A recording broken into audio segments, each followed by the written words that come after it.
Welcome to Get Big Out Loud Radio, where we explore living the complex, funny, and beautiful ride of life with me, Kari Knutson, and Dr. Pat on TransformationTalkRadio.com. Are your thoughts keeping you small? Are you ready to get big? I will offer you ideas to transform what you are thinking into conscious action. Explore what is keeping you small and how to shift your behaviors in order to get big. Learn what is possible for you. Get ready to get big and live life out loud starting now. Hey, I think we're live. We live, Benny? Yes, ma'am. All right. Welcome, everybody. See me fixing my mic and everything else. That's because we're the real show. You know, this is what I love about doing this. No matter what we do, there's one thing we always are. We just show up as ourselves. That's what Get Big Out Loud with Kari is all about. Kari Knutson joining me here today. This is her show. I get to hang out with her. Today, this is really cool because we're talking about holding on and letting go.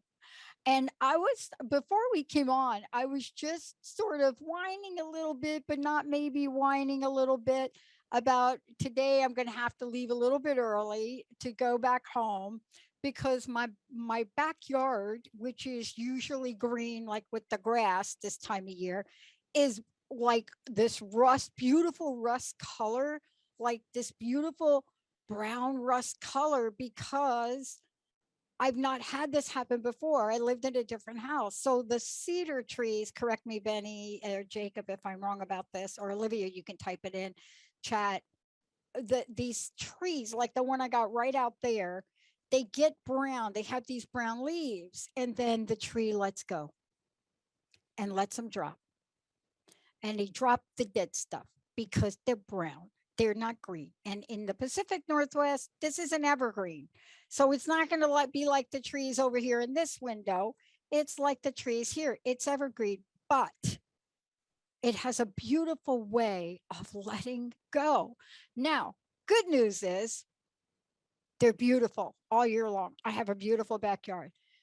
The other good news, which requires work, is they are soaking wet because it's been raining here. So I have to get myself home and clean up what the tree has let go. Isn't that the topic for today? Yes, it is. That's perfect. I hope you think about it as you're cleaning up today. What does this let go that I can take now and continue on its journey? But this is really the key. See, trees know. Everybody thinks, oh, it's temperature related or it's this related. And I had a friend of mine who studies all of the tree things. And, you know, she said, no, the trees are smart. They know when to let go. And it may or may not be related to, quote, the temperature as we think it is, right? Sure. But as humans, we do not know how to be like the tree.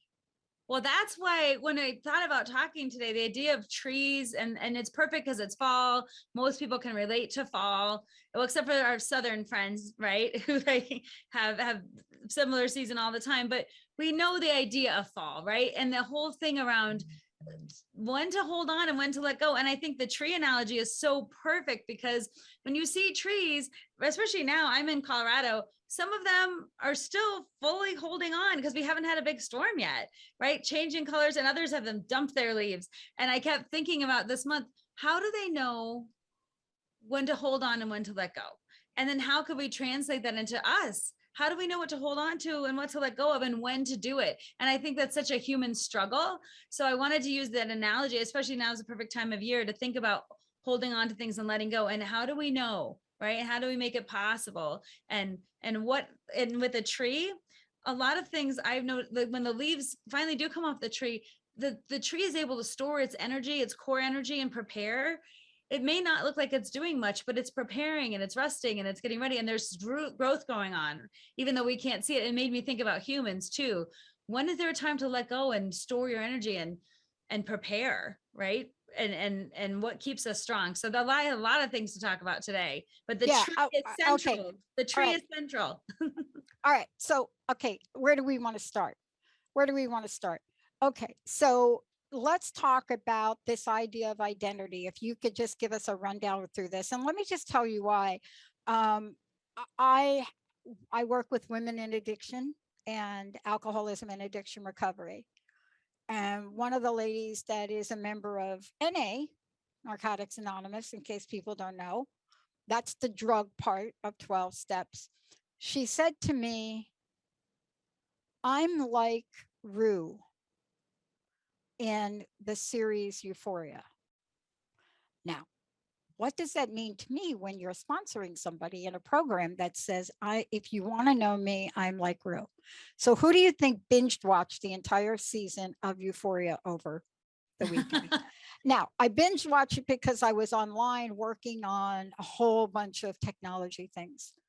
But by the time I was done, I had such a depth of understanding of what this person thought about herself and how she saw herself.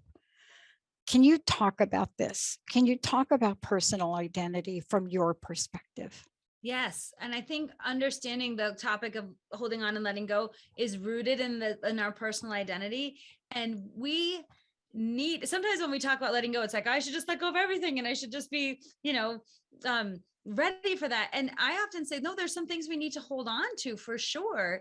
And our personal identity, I feel like it's worth examining, because sometimes our personal identity, how it gets formed, and then also how it serves us, changes over time. So when it's really not static. Like some people think my personal identity, this is just how I am and I'm static and that's it. And I feel like if you look at the history of your life and see how you've grown and changed over time, you'll see yourself, aspects of your personal identity shifting or changing, adopting new ones, ready to let go. And we can think it could be as simple as a label.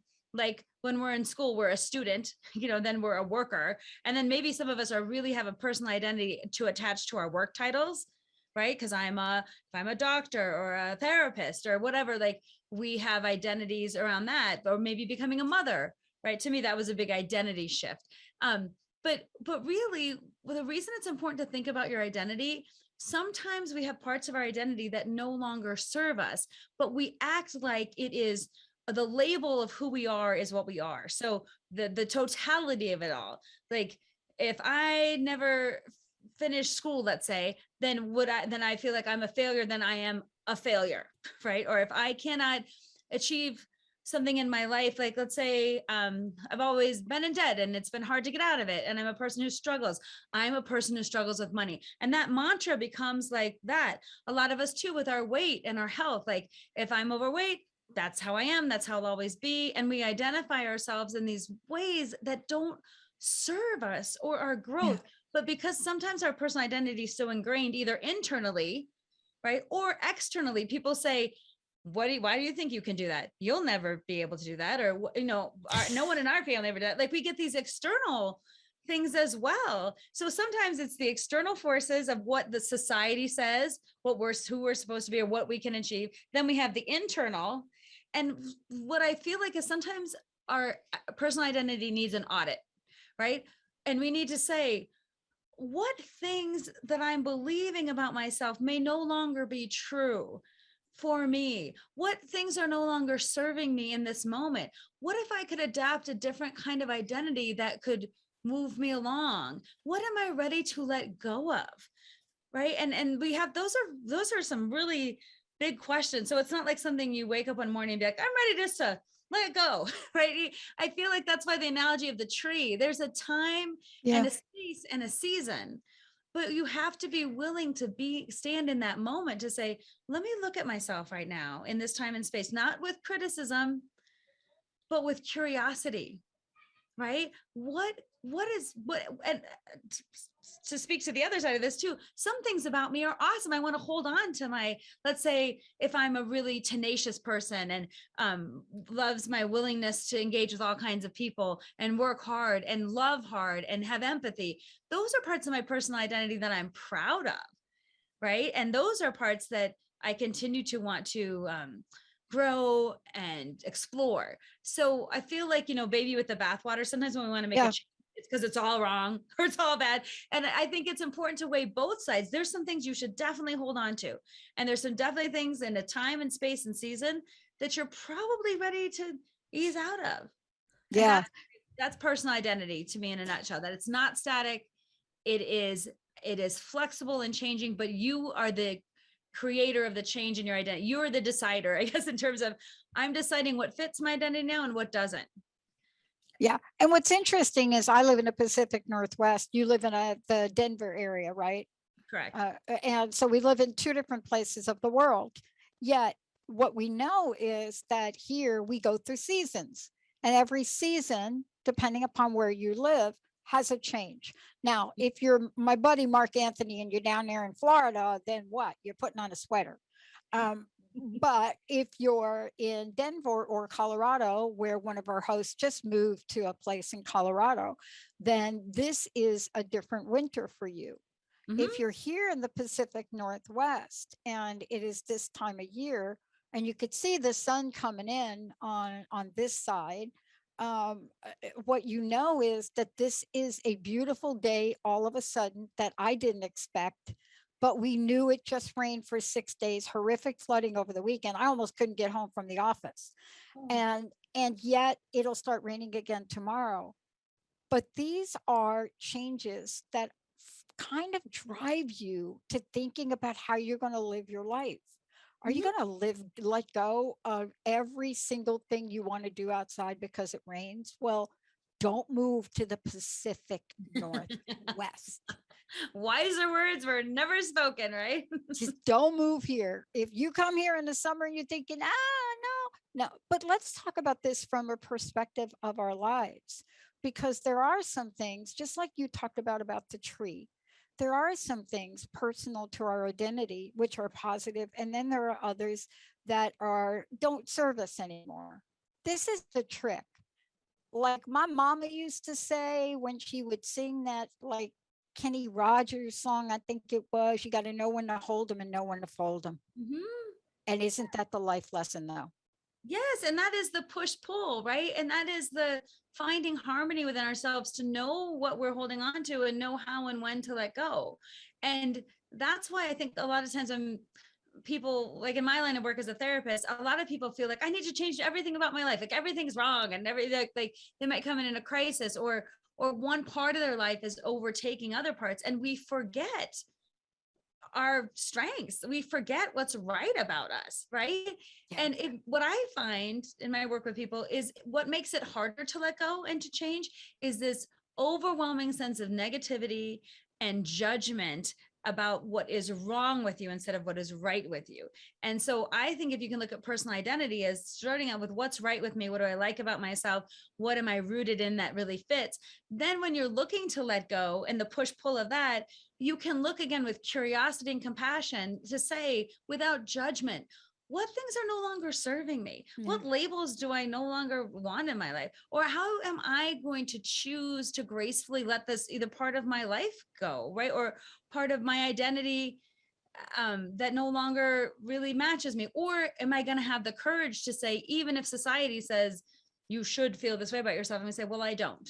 Oh And my I'm God. taking a different path. Right. I And know. I have to say, this came up for me recently. I just turned 50 and I was having an identity crisis for a little bit, like, what does a 50-year-old do? Like, what happens when you're 50? And I just had to giggle at myself a bit because it just came up as like a kind of a surprise to me that I would be wrestling with, like, what does it mean to be 50? What do you want it to mean? You know, like I kind of wrestled with that identity of like, what does that want to be? And then I was also thinking about my identity in terms of over my lifespan, what I've identified with over the years of my life, from like primarily a kid to then a scholar and a student and then therapist. And then an identity that took me so long to shift was as professional speaker. I couldn't utter, I would tell people I speak sometimes. I say I'm a therapist who speaks sometimes. Right, because I couldn't own the identity, and like how my life changed when I started saying I'm a professional speaker, right? And like, so at 50 I kind of looked back at different shifts in my life and said, like, what have I identified over my lifespan, and how can I embrace this new time in my life, you know, with however it's going to unfold for me now. Well, let's take a break. And when we come back, let's talk about this, because I got a couple of things on this we got to really get down to, right? Which I love. One, when we come back, we're going to talk about one of the most painstaking things that we go through as human beings. And I can't speak for the men, but I know as women, we usually have the chore of looking at what we own. But what happens when two people come together? What happens when you're single one day and now you're in relationship and now you get the U-Haul and you're getting ready to pack her up, move her into a place together? Let's take this conceptual idea about belief and about letting go, and let's bring it down to real terms. Because why? You know, when we think about these feelings we have and these beliefs we have, they turn out in the most incredible materialistic ways on the planet. Just like the tree has dumped that cedar stuff all over my backyard. That's like a material thing. Also, it's why Christina Aguilera at 40 years old is popping it through with her new single in Spanish. Yes. How does one keep the spirit alive? Let's take a short break. Kari Knutson joining us here today. Her show, it is amazing. What are you all thinking about? What are you ready to let go of? And what do you need some help to let go of? When we come back, we're going to share our deepest secrets about that. Stay tuned, everybody. We'll be right back.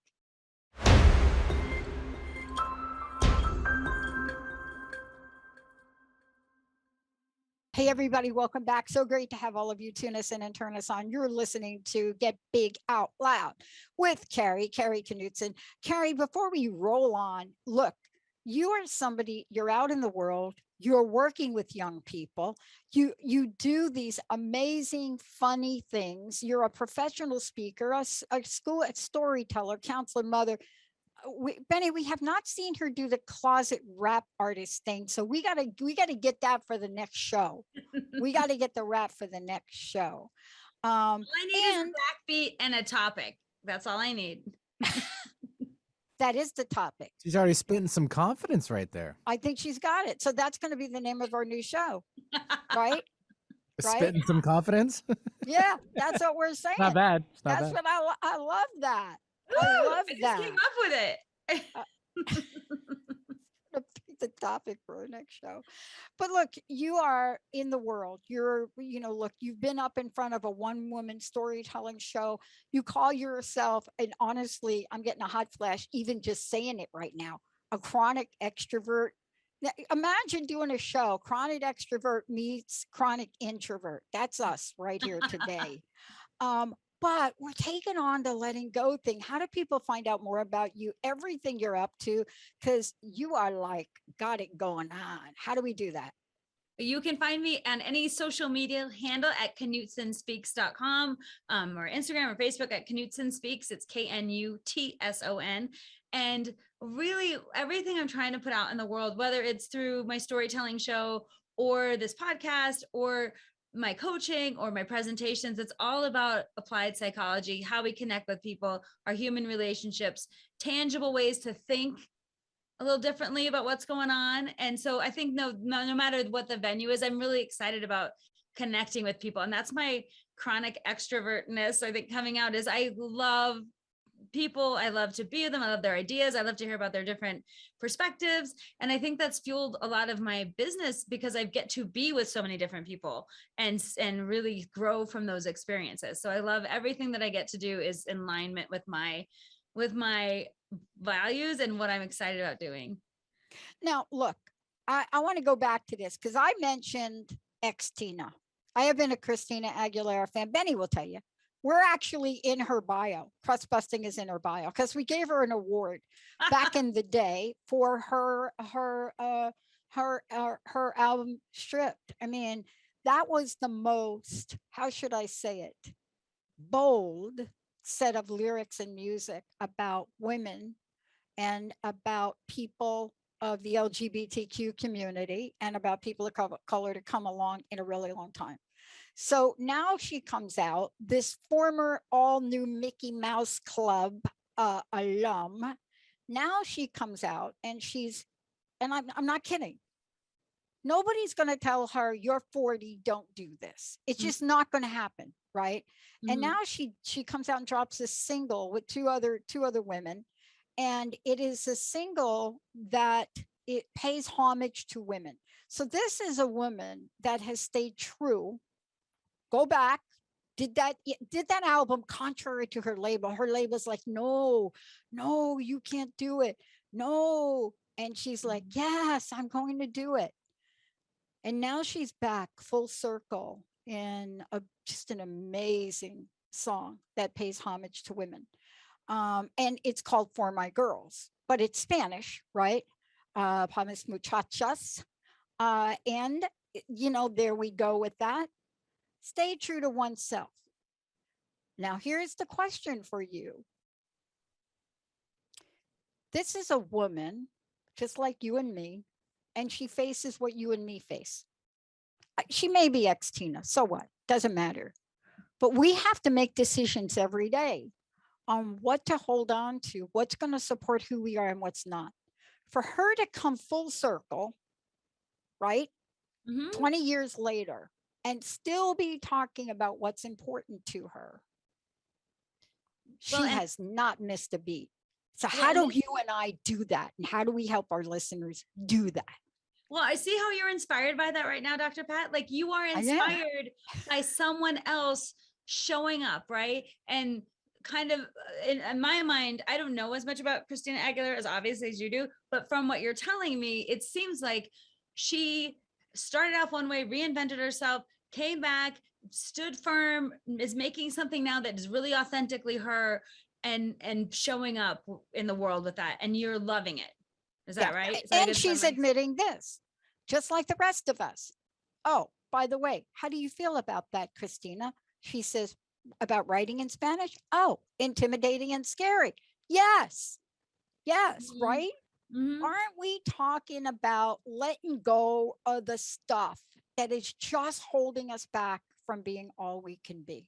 Yes, but I feel like that is such the crux question of everybody who's suffering with anything right now, right? Like, I'm not enough. I'm not courageous enough. I'm scared of whatever. And those things feel really true, right? When you say like, I don't know if I have the courage, or I'm afraid because, like, there's a difference, though, I think, between fear and danger, right? And part of it had to like recognize sometimes fear is the thing that's saying, yeah, you're scared because it's out of your comfort zone. It's new. Someone might judge you. It might not be perfect. And then you have to go into the next level of like, what's my idea of perfectionism?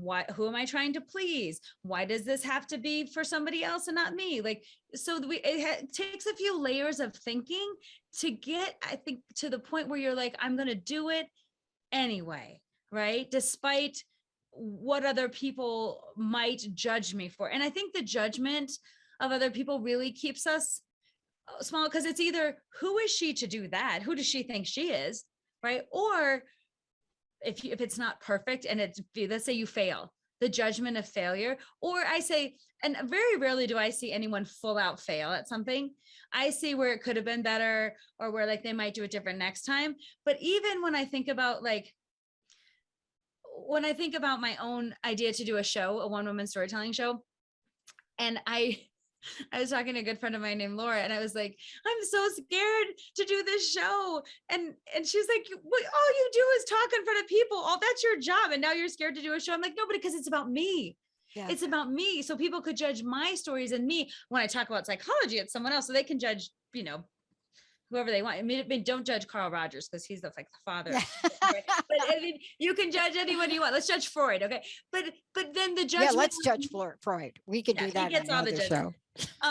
But the idea of like, oh no, someone's going to judge me, because when we take those steps to go out of our comfort zone to say like, this is what's true for me in this moment. This is how I want to express myself. This is what I want to say. This is what I want to put out in the world, especially if it hasn't been done before or in a way that you can do it.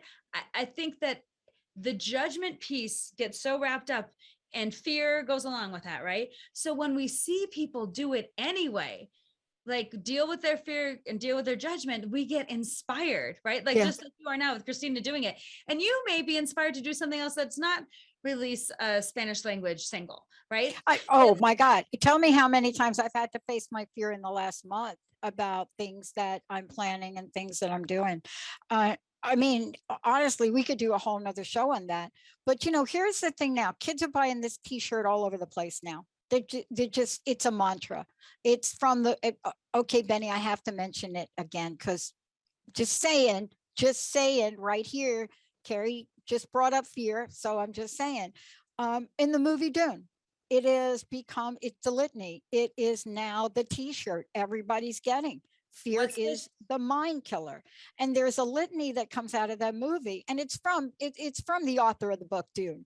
But it's, I must not fear. Fear is the mind killer. Fear is the little death that brings total obliteration. I will face my fear. I will permit it to pass over me and through me. And when it is gone past, I will turn the inner eye to see its path. So when it's gone past, he's going to look back. But he's going to look back from within the inner eye. Where the fear is gone, there'll be nothing, only I will remain. So I was interviewed the other day and somebody said, we heard you're talking about this one thing over and over and over again, Pat. And I said, yeah. Oh, you're talking about Dune? They said, yeah. I said, but there's a piece of that missing. Here's what it is. Fear is the mind killer, but resentment is the heart killer.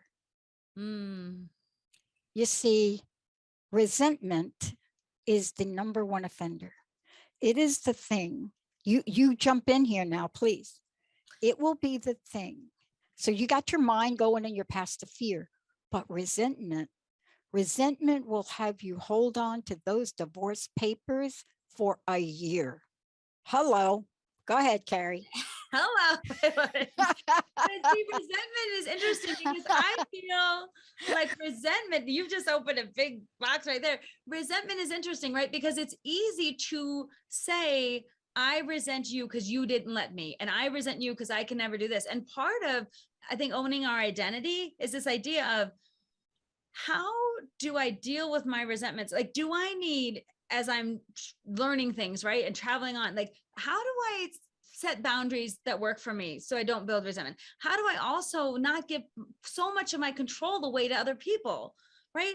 Because I feel like the control we give to other people allows for resentment. I'm going to resent you for doing something I never told you I didn't like, or I'm going to let you blow through my boundaries and then resent that. Or I'm never going to say, I see this in women a lot, and myself included, I always have to work on it. When I need help or saying something like, I cannot do everything. I cannot, nor should I. And then nor should I feel guilty for not being able to have a job, go shopping, cook, do the bills, go through the mail, manage the kids' science projects, and have a clean house. And the resentment that builds up around who am I mad at? The world for expecting that, right? Or my partner, my husband for not just knowing what I need. So sometimes I feel like with resentment that then turns into anger, we have to be really careful about that, because we have a lot of control over how resentment grows if we think about, how am I setting my boundaries? What will and I won't do? How am I communicating my needs to other people? And then how am I using my courage to get me out of situations with people that are going to make me resentful, right? So I think a lot of it, resentment is the big, like you said, you're going to blow it up here, because you have to look at resentment from both sides. You do. Factor and the internal control that you have. And I love that we put fear and resentment together, because I know what the acronym for fear is in my book. I am a truck driver's daughter, so I can tell you what I learned growing up, what fear meant, right? It is basically F everything and run. That is the way it was described to us growing up as kids in that language. Now, I didn't say the cuss word, Benny, so I think I'm okay with that. But what do you learn about that? You learn that, wait a minute, if you're running and you're running and you're running, it doesn't mean you're not dragging 3 iron caskets behind you that are chained to you that you cannot let go of. So tell me. When you say that, though, it's so interesting, right? Because you're saying what you learned about in childhood about responding to things, right? Well, about fear. But we would get these talks on fear. People got sex talks. We got fear talks. We got fear talks. Time for the fear talk, Patty. The whole idea of what you drag behind you. So you get this messaging, right, on fear, and then what to do about it. And then at some point in your life, you outgrow that, or you recognize, man, I'm dragging a lot of stuff with me from the past. And I have to just stop for a minute to question, does this still serve me? Do I want to be dragging this around? Does this feel like I can manage this? Is it possible too that I really needed that at some point in my life? And you could say, thank you. Wow, you really taught me something, or you got me through a tough spot. Oh yeah, that's an old way of thinking that I understand where that came from, without having to be like wrong or bad or horrible, or like blame someone like, you did this to me, now I can resent you. Can you see, like, whatever was in the time was what it was, but now you have the choice, you have the fortitude and the power, the locus of control coming here to, again, let things go with grace. Means to say, like, oh, I see how that served me at a time, or I see how that messaging really impacted me. And I'm choosing I'm choosing to let it go with grace. I always say, let things go with grace, so that what you grasp onto can grab with grace as well. Like, but letting things go with grace is also a worthy endeavor. Instead of like burn it all down, or blame everyone who wronged you, or like raise your fist in the air and say, this is why everything's wrong with your life. Like, part of me, again, the slowing things down to like nature time in your season, in your way, looking at yourself with love and compassion for all the things you might have drug along. And instead of criticizing yourself, it's like, no one else is doing this, or how can I let it go sooner? Or like, I can't believe I believe it. Whatever it is, you're going to say to yourself, a lot of that again is so, that doesn't feel exciting to me, or like hopeful or easy or loving. No, it's really heavy. Hard. And, to be honest with you, man, it had to be about 20 years ago. I went to a psychic in Port Townsend, and I was at the door, and she said, don't come in before you tell me who are the three people in the iron caskets that are chained to you that you're bringing in my room. I mean, she saw it. Oh, and I named them immediately. I named them immediately. Oh, I did. I named them like boom, boom, boom. And then I came in. But this is really for people listening. In your gut when something's ready to come up. There are a couple things in life I'd like you to comment on, if we could, Kari. Mm-hmm. There are things that happen when someone we love passes. I'm not talking about divorce. I mean, like a mom or a dad. Mm-hmm. And one of the hardest things that I've watched people go through, it's not been my experience, because basically everyone in my family has died suddenly, like alive and now dead. That's the way they roll. But other people, not so much. I've watched my best friend go through taking care of the mom for 12 years and now still has mom stuff and is thinking, I have to move these on.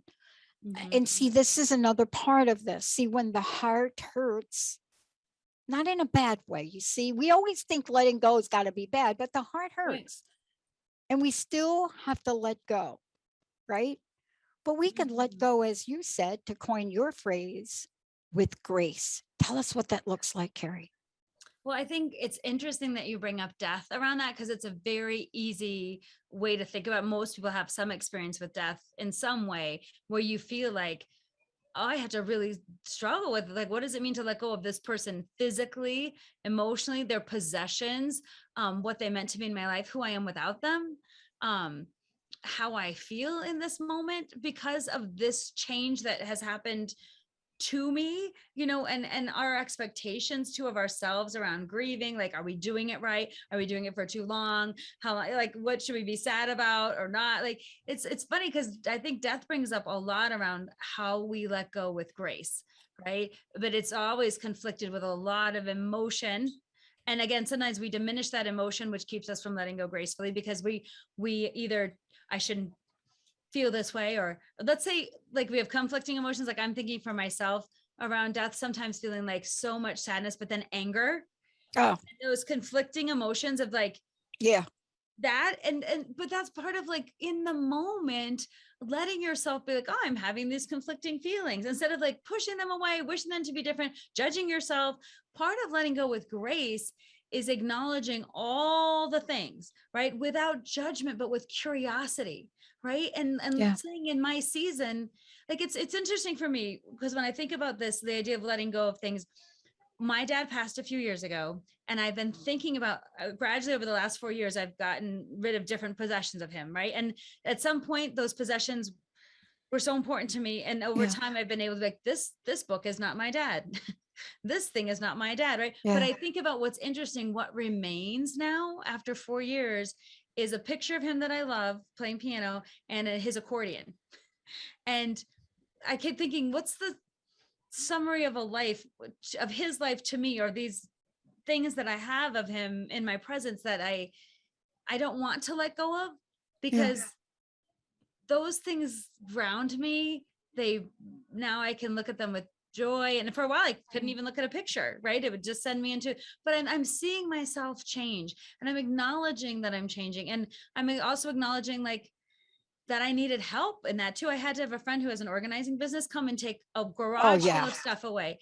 But I said, part of letting go with grace is also not trying to do it all yourself. And I said to her, I said, she has an organizing and design company and it's amazing. And I said, can you help me with a move out that's not my stuff? Can you physically come to my house and take this? Because it's too emotional for me. Oh my God, we have to get her for Linda. Oh yeah. She is amazing. It's an amazing company. Can I say what it is? Yes, of course. It's called Room Redefined. And the owner is Erin Gaskins. And she helped me so much with that transition, right? The letting go of physical things that were holding on, my emotional things that were like weighing me down judgmentally. And sometimes asking for help around letting go or getting new perspective can be life-changing. And she owns an organizing business, but it was more like a therapy session, right? For me to see in those times in our life, sometimes letting go, we need other people. We also need to be vulnerable. And that's why letting go with grace also involves acknowledging other people in our lives, and the fact that, you know how we have this independent streak in the United States, go it alone, figure it out, do it, don't let everyone see that you're vulnerable. So not only asking for help, but showing your vulnerability. Like, maybe I don't know how to let go, but I kind of know it's time, right? Maybe I need some new ideas about it. Doesn't have to be a personal judgment. Like, why can't you figure it out, Knutson? Everyone else is. Like, maybe sitting with that, like, I just don't know, but maybe somebody else does, or maybe asking for help or being vulnerable enough to say, I'm in a tough spot and I know this doesn't serve me, but I'm not quite sure of my way forward. See, to me, that's generous. That's realistic. That's thoughtful. It's feels empathetic to ourselves, right? And I think letting go comes from creating that safe space around yourself to cultivate your courage, right? To start ideating in a new way, to generally release things without gripping so tightly. We can just hold on and then let go, like the leaves, right? So all of those things play into, I think, letting go with grace and how we can do that. Well, we're going to take a short break. When we come back, we're going to follow up with that, because you said something really interesting and super important in this entire conversation. What is it about letting go that keeps us holding on? Right? What is it about letting go that keeps us holding on? I have such a good thing to say to that. That's a great question. Hanging on. How many people redid that song? I know the Supremes did it, right, Benny? You keep me hanging on. Vanilla Fudge did it. Who knows Vanilla Fudge? Anybody raise your hand? Anybody other than me? Raise your hand if you even know that band. Is it the cousin of Vanilla Ice? No, Vanilla Fudge. Y'all look it up now. You'll listen to their crazy stuff. It's good. But, you know, this idea, you said it before. When we come back, Kari Knutson's going to take us on a journey about what it means to BTWO. BTWO. Stay tuned. When we come back, you're going to get all about BTWO from Kari Knutson, everybody. Stay tuned. We'll be right back.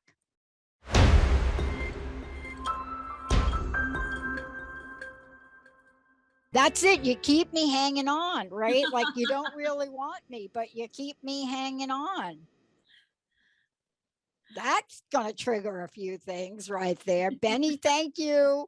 Kari Knutson joining me here today. Kari, how do people find out about you? And then you're going to talk to us about BTWO. Okay. You can find me anywhere at Knutson Speaks, either .com or on social media. on the web. That's where I am. And I do presentations, coaching, and I have a one-woman show. A lot of my work right now is I've done a new presentation called Thriving Through Change, which is all about like how we embrace what's next for us, which has been interesting. A lot of my work has been based in emotional intelligence, but I do a lot with human development, applied psychology, and things, basically anything that I love to talk about regarding people and how we operate. All right. So you ready to like give us a little lesson here on this? Because it is by far one of the most important things we can learn in the evolution of ourselves in this lifetime, but it's so tied in to belief as well. One of the really toughest beliefs we carry is, and again, as we get older, we let age determine the action we'll take in life. I'm too old to this. Well, that is not Christina Aguilera, because basically, if you're 40 in that industry, hello, what are people saying to you about that? But it's not her belief. But there's a trust that she must have.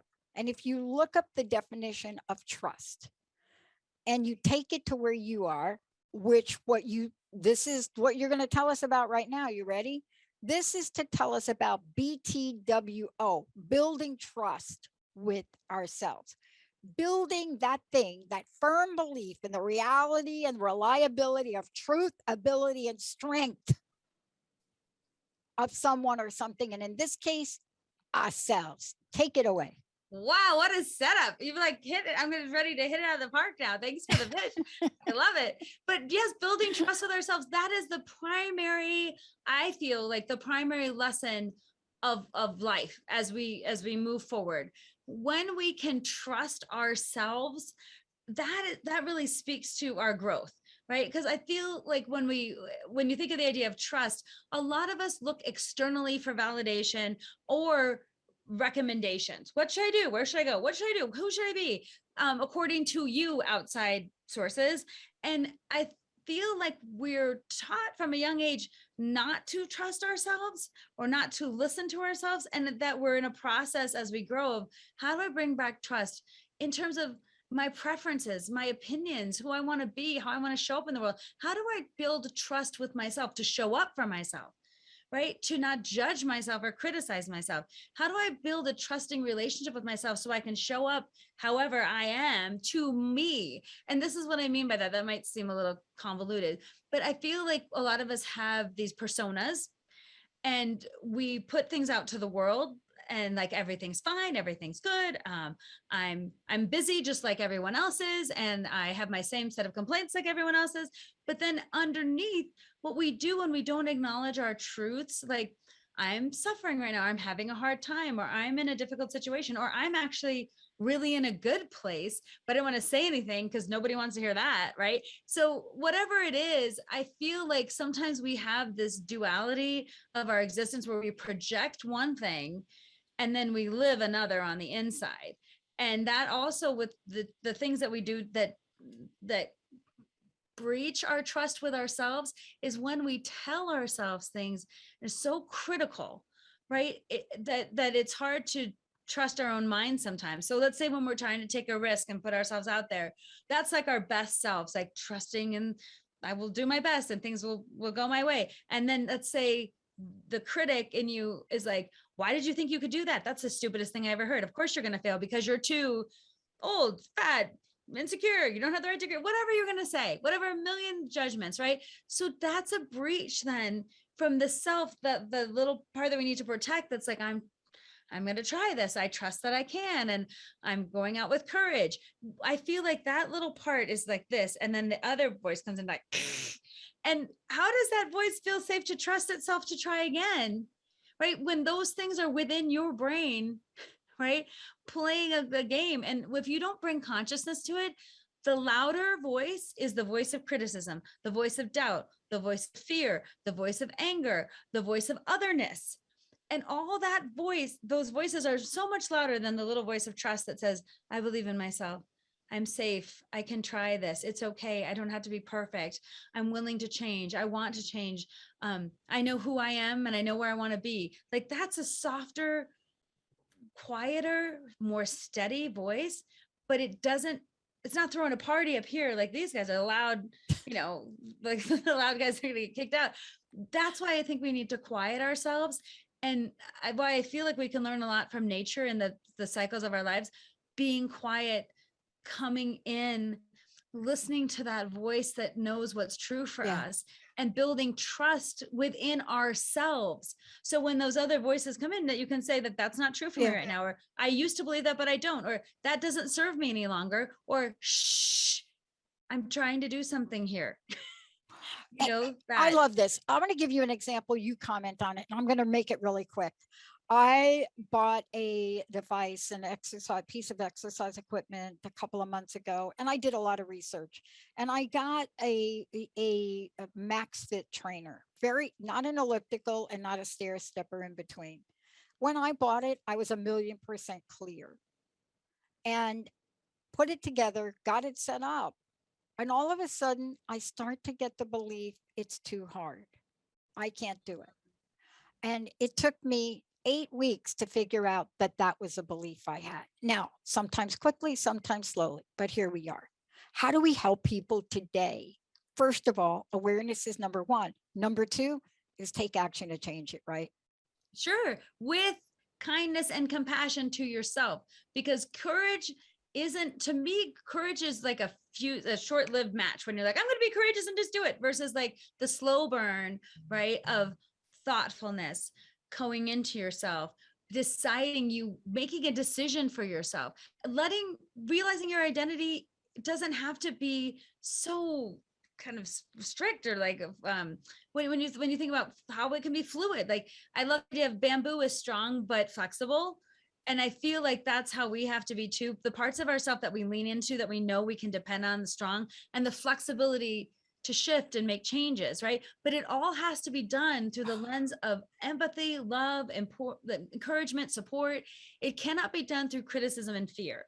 And that's when you're dragging stuff around with you, like the idea of like, it took me a long time to figure out this is a story I'm telling myself that doesn't serve me, right? But then saying like, well, at least I learned it now. Yeah. Right. I'm ready to be open. And I think part of self-awareness is being willing to be self-aware, being willing to check yourself, being willing to look at your life through an outside perspective, be like, is this true? Does this really serve me? Is this how I want to be in this moment?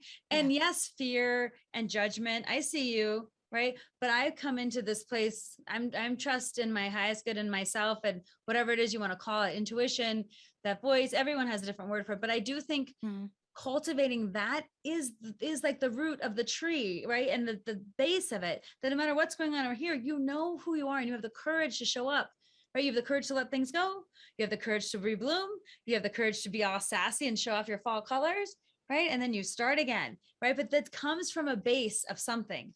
And there are a lot of good things about you already, and a lot of things and qualities that will help you to let go with grace, and give you courage to let go with grace, and move you forward with grace. That's why you and I show up with twinkle lights in our show frame, right? Yeah. I mean, so look, thank you for today. Thank you for taking us on this journey. As always, it's both invigorating, and thank you for the bamboo analogy, because there isn't anything that I can think of that can be so hard and durable, and yet one of the softest fabrics you can get. Isn't that interesting to be able to be both? Yes. And that's why I love analogy and story and visuals, because between the tree or the bamboo or the leaves, whatever speaks to you today, encourage you to think about that. What parts of that do I have in myself, right? Because sometimes when we can visualize that as an external thing, we can then internalize it a little bit easier, because we think in pictures and stories, and it's easy for us to see that. And I do hope today too, people take away this idea of there's more that's right with you than what's wrong with you. And the idea of you don't have to let everything go and change it all and do whatever. There's probably a lot that you want to hold on to that's helped you. And there's probably a lot of things that are no longer serving you, that with an eye to some curiosity and some compassion could really move you forward as you shift into whatever season of your life that you're currently find yourself in. I love it. Kari Knutson, everybody. I'm Dr. Pat. And if you've missed any part of this, we're going to have this edited in a hot second and up for all of you. And remember, this is to do this process, as Kari said, with grace. Thank you so much, Kari. Oh, always a pleasure, Dr. Pat. I love being with you in this way. Thank you for the conversation and the ideation. And now I got to look up Christina Aguilera. That's what I'll do this afternoon. You got to look up her single. And I actually have to go out and buy some bamboo sheets because it was on my list last week and I promised them I would do it. There's always a message. Thank you all for tuning us in. Thank you, Benny, for pushing the right buttons. Thank you, Jacob and Olivia, for sure. Olivia, I will see you out in the ethers raking later today, if not physically, but in spirit. We'll see everybody. You have been listening to Get Big Out Loud Radio, where we explore the complex, funny, and beautiful ride of life with me, Kari Knutson, joining Dr. Pat live every second Monday at 10 a.m. Pacific on TransformationTalkRadio.com. I will help you to know which thoughts are keeping you small in order for you to get big. Get big and live your life out loud. For more information, visit KnutsonSpeaks.com.